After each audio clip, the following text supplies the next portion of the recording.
Hey, this is Joe from Complete Carnivore. I got a box of meat today I want to show you.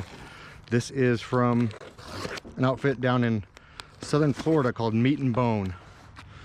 They've been around for a couple years now, but I've never tried any of their stuff, and now's the time. So let's check it out.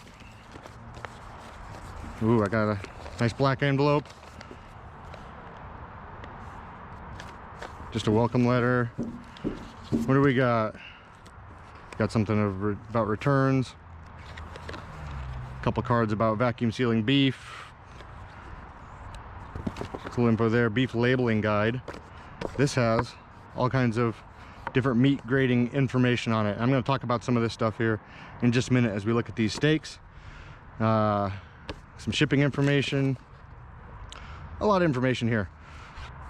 Looks like they got a lot of they got stuff besides beef too, just so you know. They got seafood and game meats and charcuterie and things like that. So let's take a look at what we got here. I'll just get the cooler out of the box.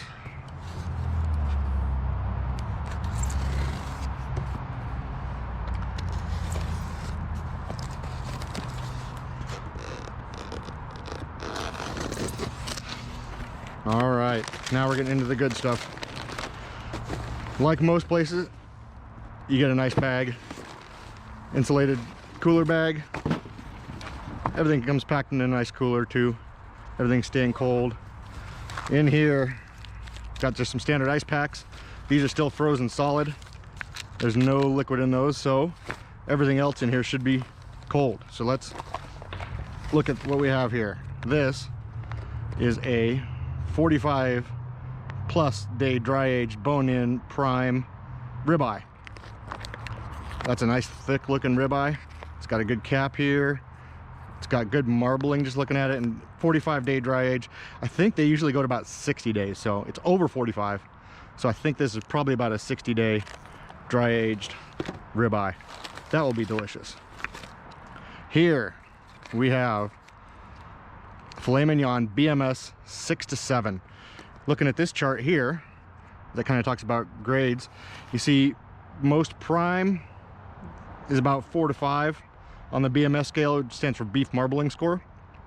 This is 6-7, so we're looking in Wagyu, which is above American Wagyu, which is right here. So this has as much or more marbling than I've ever seen on a filet. That I've tried anyway. I've seen pictures of ones with more, but there's a lot of fat going through that. That's going to be delicious. And also, and this is one of my favorite steaks that maybe you've heard of, maybe you haven't, a Denver steak. This comes from the Chuck area. There was a push a few years back to try to discover new cuts of meat. So butchers and meat scientists started cutting out different muscles people hadn't used before. This comes from the Chuck again. Usually it would be just turned into a chuck roast, turned into stuff like that. As I started cutting the muscles apart, they found some of the muscles in there were as tender, not quite as tender, but tender like a tenderloin would be. The flat iron comes from there, the Terrace Major, which is another favorite of mine, and the Denver steak. And this is a BMS 7 plus. So we're getting into the almost low-end Japanese Wagyu, into the kind of purebred American Wagyu. I mean, there's a lot of different grades of meat, and we'll talk about I'll have some more information on that coming up sometime soon. But we got these three awesome steaks. I believe this steak sells for about $58, $60, somewhere right in there. This filet is about a $50, $55 steak, somewhere in that ballpark anyway. And I think this Denver is about a $28 steak. These all look delicious. The marbling's great. It's packaged well. I'm looking forward to eating this. Again, it's from Meat and Bone. They're out of South Florida. I'll put some links in the description down below about them. You can go find more information.